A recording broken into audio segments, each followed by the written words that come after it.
শিখে দেওয়া পদ্ধতিতে আজান।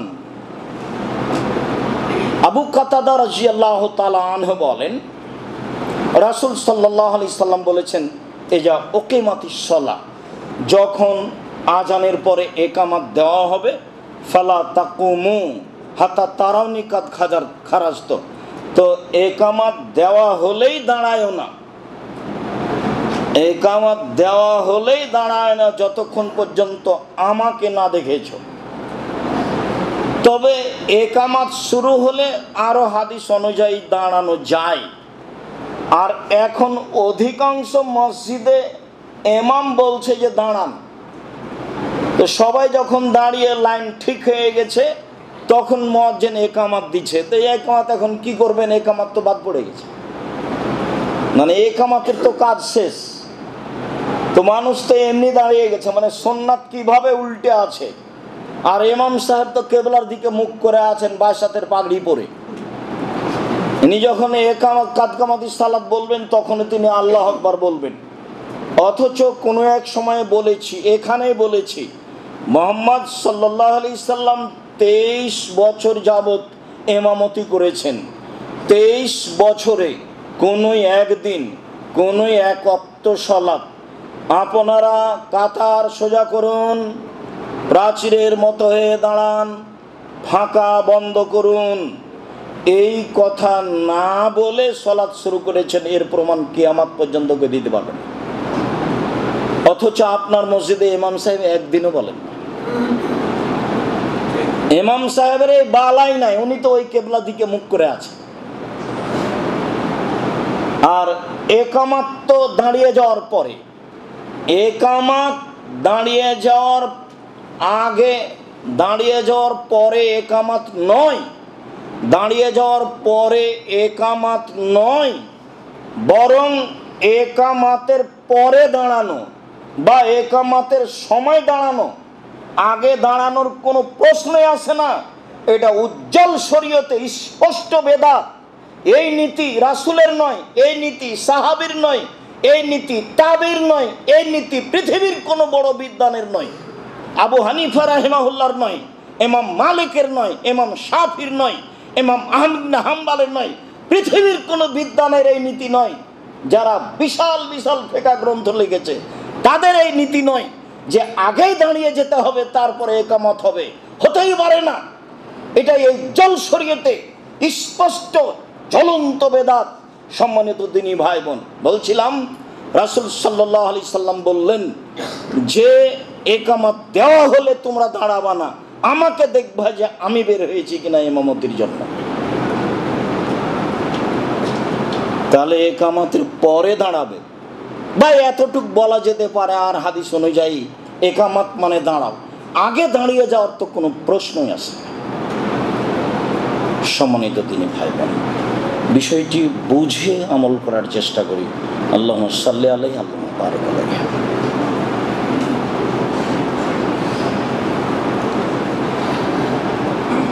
আলহামদুলিল্লাহি ওয়াহদা ওয়াসসালাতু ওয়াসসালামু আলা মান লা নাবিয়্যা বা'দা। আবু হুরায়রা রাদিয়াল্লাহু তাআলা আনহু বলেন, রাসূল সাল্লাল্লাহু আলাইহি সাল্লাম বলেছেন, এজা উকিমাতিস সালাত ফালা সালাতা ইল্লাল মাকতুবা, একামত দেওয়া হলে কোনো সালাত চলবে না ওই সালাত ছাড়া যেই সালাতের একামত দেওয়া হয়েছে। এদেশের শতকরা 95টা মসজিদে জামাত চলছে, তখনও মানুষ সুন্নাত পড়ছে ফজরের। আর আল্লাহর নবী বলছেন, বুখারী মুসলিমের হাদিস, ফরজ সালাতের একামত দেওয়া হলে কোনো সালাত চলবে না। একামত শুরু হয়েছে মানে সালাতের যে অবস্থাতে আছেন সে অবস্থায় ছেড়ে দেবেন, এটাই সুন্নাত। এতে নেকি আছে। মাত্র 1 রেকাত বাকি আছে, 3 রেকাত হয়ে গেছে সুন্নাতের, আপনি 4 রেকাত পড়বে, একামত শুরু হয়ে গেছে, এই অবস্থাতেই ছেড়ে দিতে হবে। কেন? রাসূল সাল্লাল্লাহু আলাইহি সাল্লাম বলেছেন, যখন ফরজ সালাতের জন্য একামত দেওয়া হচ্ছে তখন আর কোনো সালাত নেই। হ্যাঁ, আপনি এই ফরজ সালাত আদায় করে নিয়েছেন আর করবেন না, সেটা ভিন্ন কথা। কিন্তু যেই সালাতের একামত দেওয়া হচ্ছে এই সালাত আপনিও পড়বেন, আপনার ইচ্ছা মতো সুন্নাত পড়ার পরে আসবেন সালাতে, এইটা একটা আপনার ইচ্ছার ব্যাপার, যেটা রাসূল সাল্লাল্লাহু আলাইহি সাল্লামের ব্যাপার নয়। সম্মানিত দিনী ভাই বোন, আবু হুরায়রা রাদিয়াল্লাহু তাআলা আনহু বলেন, মালিক ইবনে হুয়াইরিস রাদিয়াল্লাহু তাআলা আনহু বলেন, আতাতুন নবী সাল্লাল্লাহু আলাইহি সাল্লাম ও ইবনু আমিন লি, একদা আমি আর আমার চাচার ছেলে দুইজন মিলে রাসূলের কাছে আসলাম। তো আল্লাহ রাসূল আমাদের দুইজনকে বলছেন, শোনো, এই যা সাফার তুমা, যখন তোমরা সফরে থাকবা, ফা আযনা ও আকিমা, তখন তোমরা আজান দিবা, তখন তোমরা একামাত দিবা, অলি ইয়াউমুকুমা আকবারুকুমা, আর ইমামতি করবে দুইজনের বড় যে সে। অন্য হাদিসে এসেছে কোরআন যে ভালো জানে সে। অত্র হাদিসে এসেছে তোমাদের দুইজনের মাঝে বড় যে সে ইমামতি করবে। একই জনই আজান দিয়েছে, সেই যদি আবার বয়সে বড় হয়, কোরআনও ভালো পড়তে পারে, সেই ইমামতি করবে। যে আজান দিয়েছে সেই ইমামতি করবে। তবে যেখানেই থাকো না কেন, আজান দিবা, একামাত দিবা, সালাত আদায় করবা। আজান দিবা, একামাত দিবা, সালাত আদায় করবা। মালিক ইবনে হুয়াইরিস রাদিয়াল্লাহু তাআলা আনহু বলেন, একদা আল্লাহর নবী আমাদেরকে বললেন, পৃথিবীর মানুষ শোনো, সাল্লু কামা রাআইতুমুনি উসাল্লি, তোমরা সালাত আদায় করো যেভাবে আমাকে সালাত আদায় করতে দেখছো। তোমরা সালাত আদায় করো যেভাবে আমাকে সালাত আদায় করতে দেখছো। এইখানে নারী পুরুষের একই সালাত হতে হবে, একই রকমই। তার মানে মহিলাদেরকে নিতম্ব মাটির সাথে লাগিয়ে সিজদা দিতে হবে, এই সিদ্ধান্ত ভুল। বহুদিন বলেছি, বক্তব্যের মাঠে বলা আছে, মহিলা বৈঠকে মহিলা মানুষ বক্তব্য বলেছে, বুবু যখন সিজদায় যাবা বুবু, হাতি যেমন মাটিতে পড়ে যায়, তেমনি একবার মাটিতে পড়ে গিয়ে আঁটো সাঁটো হয়ে নিতম্ব নিচু করে সিজদা দিও বুবু, নইলে স্তন ঝুলন্ত থাকবে বুবু, পর্দার ব্যাঘাত ঘটবে। বুবুর সব কথাই নাকি বুখারীতে আছে। অবাক কথা। বুবু নামাজে যখন দাঁড়াবা বুবু, তখন দুই পায়ের গোড়ালি জমা করে রাখিও বুবু। যদি জমা করে না রাখো, তাহলে লজ্জা স্থানের যোগাযোগ বুবু মাটির সাথে হবে, মাটি অভিশাপ করবে। বুবুর সব কথাই নাকি বুখারীতে আছে।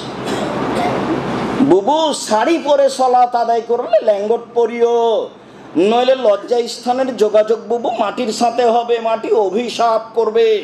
বা এই মহিলা বৈঠকের প্রায় কথাই মিথ্যে, তার মধ্যে এগুলো বড় বড় প্রায় অংশই মিথ্যে, সব বানাওয়ার ধর্ম। আল্লাহ রাসূল বলছেন, সাল্লু কামা রাআইতুমুনি উসাল্লি, পৃথিবীর মানুষ আমি যেভাবে সালাত আদায় করতে আমাকে দেখছো সেভাবে করো। পৃথিবীর মানুষ বলতে কি মহিলা বাদ দিয়ে মানুষ নাকি? মহিলা কি মানুষের বাহিরে নাকি? কোন দিন আয়েশা রাদিয়াল্লাহু তাআলা আনহা এভাবে সালাত আদায় করেননি যে নিতম্ব নিচু করে একবারে মাটিতে পড়ে গিয়ে আঁটো সাঁটো হয়ে সিজদা করতে হবে, এই সালাত হবে না, এ কথাই ঠিক। পৃথিবীর মানুষ আমাকে যেভাবে সালাত আদায় করতে দেখছো সেভাবে তোমরা সালাত আদায় করো। ফাইজা হাদারাতি সালাত ফাল ইউযাযিনু আহাদুকুম লাকুম, সালাতের টাইম হয়ে গেলে তোমাদের একজন আজান দিবে। অল ইয়াউমুকুম আকবারুকুম, আর তোমাদের মধ্যে যে বড়, যে কোরআন হাদিস ভালো পড়তে পারে, সেই ইমামতি করবে। এই কথা মুহাম্মদ সাল্লাল্লাহু আলাইহি সাল্লাম বলেন। আনাস রাদিয়াল্লাহু তাআলা আনহু বলেন, রাসূল সাল্লাল্লাহু আলাইহি সাল্লাম বলেছেন, ইন্না আযালা বেলালিন, ইন্না বেলালান ইউযাযিনু বিলাইলিন, নিশ্চয় বেলাল রাতে আজান দেয়। কুলু ওয়াশরাবু, তখন তোমরা খাও, তোমরা পান করো। হাত্তা ইউযাযিনা ইবনু উম্মে মাকতুম, যতক্ষণ পর্যন্ত আব্দুল্লাহ ইবনে উম্মে মাকতুম আজান না দিচ্ছে। ওয়াকানা ইবনু মাকতুম কানা রাজুলান আমা, আর আব্দুল্লাহ ইবনে উম্মে মাকতুম ছিলেন অন্ধ মানুষ। ফালা ইউনাদি, ও আজান দিতে পারতো না। ফায়ুকাল্লাহ, তাকে বলা হতো আসবাহাতা আসবাহাতা, সকাল হয়ে গেছে, সকাল হয়ে গেছে, তুমি আজান দাও। সম্মানিত দিনী ভাই বোন, অত্র হাদিস ভোর রাত্রে আজান দেওয়ার ব্যাপারে। তাহাজ্জুদে আজান দেওয়ার ব্যাপারে আমরা রমজান মাসে যে আজান দেখি, এই আজান রমজানের সাথেই খাস এ কথা নয়, এই আজান তাহাজ্জুদের সাথেই খাস এ কথা নয়। এই আজান তাহাজ্জুদ ও সাহারির দুটার সমন্বয়। এই আজান তাহাজ্জুদ ও সাহারি দুটার সমন্বয়। কোন কোন জায়গায় চিরদিনই ভোর রাত্রে আজান হয়, মসজিদে নববীতে এবং মসজিদে হারামে 12 মাস ভোর রাত্রে আজান হয়। তাহাজ্জুদের আজান এবং ফজরের আজান, তাহাজ্জুদের আজান এবং ফজরের আজান। এখানে আল্লাহ নবী বলছেন যে বেলাল রাতে আজান দেয়, তোমরা খাও পান করো যতক্ষণ পর্যন্ত আব্দুল্লাহ ইবনে উম্মে মাকতুম আজান না দিচ্ছে। জাবির ইবনে সামরা বলেন, সামরা ইবনে জুনদুব রাদিয়াল্লাহু তাআলা আনহু বলেন, লা ইয়ামনান্নাকুম মিন শুহুরিকুম আজানু বেলালিন, বেলালের আজান যেন তোমাদের সাহারি বন্ধ না করে, বেলালের আজান যেন তোমাদের সাহারি বন্ধ না করে। এই কথাটার উপর একটা কথা রমজান মাসে বলেছে, মনে আছে? ও যে বলছে যে এখন সাহারি করবেন না, এখন সাহারি বন্ধ, ওকে আদেশ কে দিল যে আপনি এখন বলেন যে এখন সাহারি করা নিষেধ, সাহারি খাওয়া নিষেধ? আল্লাহ রাসূল বলছেন যে খানা উপস্থিত, আজান হচ্ছে, তুমি খাও। আর ও বলছে যে এখন আজানে সাহারির টাইম পার হয়ে গেছে, আপনারা সাহারি খাবেন না। মাকে ওকে কে বলতে বললো? এই ভাষা ওকে কে বলতে বললো? সাহারির জন্য আজান ছাড়া কোনো কথা, কোরআন তেলাওয়াত, হাম, নাত, গাজাল, কথা বলা, আপনার সাইরিন বাজানো, চিল্লা চিল্লি সব হারাম, এক টানা সব হারাম আজান ব্যতীত। উল্লেখ্য যে আজান সাহারির সাথে খাস নয়, আজান তাহাজ্জুদের সাথে খাস।